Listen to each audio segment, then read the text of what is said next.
Hello everyone, I'm Wins. On May 15th, the official team announced the upcoming roadmap, revealing highly anticipated content such as the Kaifeng Palace area, a new GVE mode, the Martial Path domain, the Homestead system, and the Gauntlet. Among these updates, there is one particular change that I'm focusing on the most: the martial arts balance adjustments. In this video, we're going to talk about this specific part. First, I need to break some news to you guys. The current martial arts balance on the global server isn't just one patch away from the CN server. The current global balance actually mirrors the CN version prior to December 27th of last year. Since then, the CN server received two more major balance updates in March and May of this year. In other words, there is a two-patch gap between the global server and the CN server. For convenience, let's call these three patches A, B, and C. The WWM official announcement promised that the martial arts balance adjustments will hit this month. So how do we distinguish which patch we actually get? And how should we choose our path? We can actually use the changes made to the Stone Split Strength path as a benchmark for identification. In patch A, the inner way for Frostclad Knight was modified, allowing Phalanx Bane to gain 4 charge speed buffs while under the inner passion state.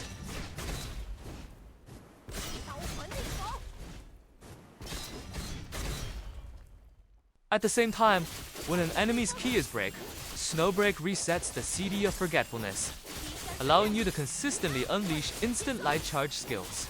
This was a massive buff for the pure Hangblade rotation. Under patch A, the strength of each path looks roughly like this. It is fair to say that it's still the Jade era without gauntlets. It remains completely tier-breaking. Now let's look at patch B. The most prominent change in patch B is the Stone Split Strength. Phalanx Bane received a big buff. When facing an enemy with exhaustion, attacking them with a Moblade charge skill will trigger a special effect. Hitting an exhaustion enemy grants the Mountain Splitter buff. Simultaneously, you gain a 3-second charge skill enhancement state. Your next Moblade charge skill will benefit from the Inner Passion buff, including charge speed, no blade momentum consumption, and damage amplification.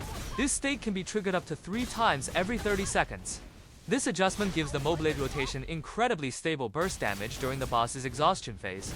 If you time the exhaustion perfectly, you can unleash up to 7 consecutive accelerated charge skill attacks in a single rotation.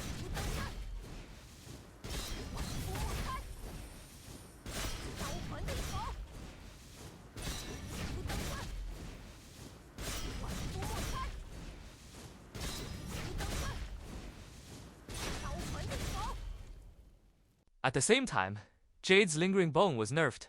The empowerment effect of Unfading Flower now only applies to targets that you personally afflicted with Lingering Bone. Consequently, the Umbrella plus other weapon builds will completely vanish. Therefore, the path rankings under patch B look like this. The mixed rotation of Stone Split Strength claims the top spot thanks to its massive buffs, while other classes sit roughly in the same tier after various tweaks. As you can see, starting from patch B, every path becomes very viable, and the balance is actually excellent. Finally, let's look at patch C, which is the current live version on the CN server. In patch C, there are no mechanical changes to Stone Split Strength. The mixed rotation only received a very minor nerf, meaning its overall strength remains unchanged. So we should look at the important change to the Nameless Sword. The Nameless Sword can now inflict a key imbalance state during a boss's exhaustion phase, increasing all health damage taken by the enemy by plus 8% and Bellstrike damage by plus 8%. What's more, this debuff benefits the entire team. This single change instantly gives the Nameless Sword incredible team utility, making it practically a good path for 5-player speedruns on the CN server. So, for those of you who love the Nameless Sword, I highly recommend stocking up on gear in advance and mastering your rotation.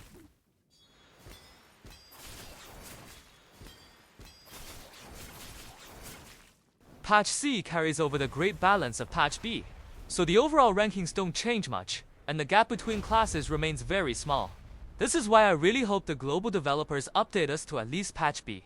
After all, global players have been stuck playing Jade for half a year now. Letting us explore multiple different paths is the only effective way to extend the game's lifespan. Alright, that was a quick guide on how to distinguish the upcoming patches. You can use these tier lists to decide which path you want to pick up next. Once the official patch notes drop, I will release an updated guide for each path. I'm Wins. Thanks for watching.